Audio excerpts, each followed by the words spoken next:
Hello વિદ્યાર્થી મિત્રો, આજના વિડીયો લેક્ચરમાં આપણે નંબર સિરીઝને લગતો એક ક્વેશ્ચન જોઈશું. લાસ્ટ વિડીયો લેક્ચરમાં પણ આપણે નંબર સિરીઝને લગતો ક્વેશ્ચન જોયો હતો. લોજિક એ જ રહેશે, પણ ઘણીવાર પ્લસ માઇનસ શું થાય છે એ કઈ રીતે જોઈ શકાય એના માટે પ્રેક્ટિસ જરૂરી છે. આપણો ક્વેશ્ચન છે 6, 12, 30, 84, 246 અને પછી ક્વેશ્ચન માર્ક આપેલું છે. આપણે લાસ્ટ લેક્ચરમાં જોયું એમ, જ્યારે સંખ્યામાં થોડો તફાવત હોય તો ડિફરન્સની રીતે આપણે ચેક કરીએ છીએ, પણ જ્યારે સંખ્યા મોટી એનાથી મોટી એ રીતે થતી જતી હોય તો જનરલી ગુણાકારનો કોન્સેપ્ટ લાગુ પડતો હોય છે, અથવા તો સ્ક્વેર કે ક્યુબ હોય તો એ પણ જોઈ લેવાનું. પણ અહીંયા સંખ્યા જે રીતે દેખાઈ રહી છે એ પ્રમાણે ગુણાકાર હોઈ શકે. ચેક કરીએ. 6 ગુણ્યા 2 એટલે 12 થાય, પછી 12 દુ 24ની નજીક છે પણ +6 થાય છે, બરાબર. પછી 30 દુ 60, પછી ઘણી મોટી સંખ્યા છે એટલે ગુણ્યા 2 નથી થઈ રહ્યું એવું આપણે લાગે છે. ટ્રાયલ એન્ડ એરરથી જોવાનું છે કે શું પોસિબલ છે, બરાબર. હવે ડિફરન્સ આમ જોઈએ તો આમાં 6નો તફાવત છે, અહીંયા 18નો તફાવત છે, અહીંયા 54નો તફાવત છે. 246 - 84 કરીએ આપણે તો આપણે મળે 162. આ સંખ્યાઓ જે ડિફરન્સની સંખ્યાઓ છે એને જોતાં આપણે કંઈક દેખાઈ રહ્યું છે. 6 પછી 18, 6 તેરી 18, તેરી 54, બરાબર. એટલે ગુણ્યા 3 ડિફરન્સ વચ્ચે દેખાઈ રહ્યું છે. એટલે ડિફરન્સ જે છે એના × 3 કરીને આવે છે. 18 તેરી 54, પછી 54 ગુણ્યા 3 કરી જોઈએ તો હા 162 આવે છે.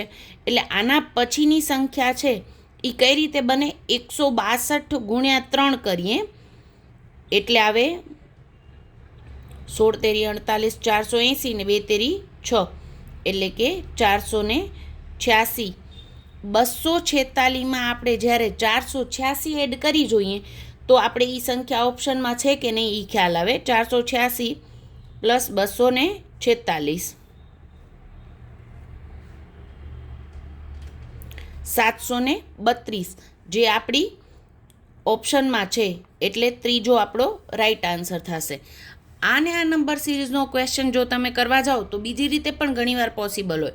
જેમ કે આ જ ક્વેશ્ચનમાં હું તમને જણાવું તો આપણે 6માંથી 12 અને 12 પછી 30 દેખાઈ રહ્યા છે.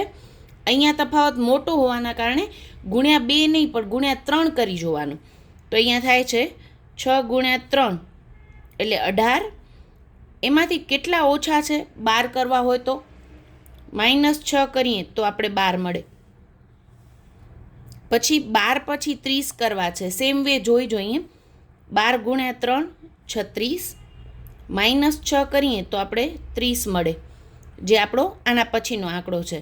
એના પછી જોઈએ 30 ગુણ્યા 3 90, -6 કરીએ તો આપણે 84 મળે, રાઈટ.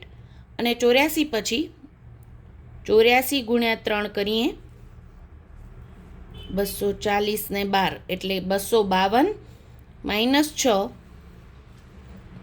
એટલે મળશે આપણે 246 જે છે.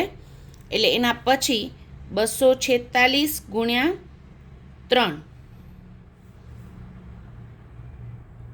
738, -6 એટલે આપણે મળે 732.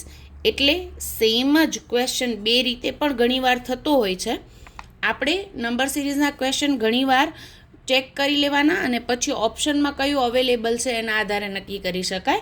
ઘણીવાર સેમ વસ્તુ ડિફરન્સથી એટલે કે સરવાળામાં કેટલું વધતું જાય છે એ જોઈને પણ થઈ શકે, ગુણાકારથી બી થઈ શકે. એટલે ચેક કરવાનું. આપણી નંબર સિરીઝનો આન્સર છે 732.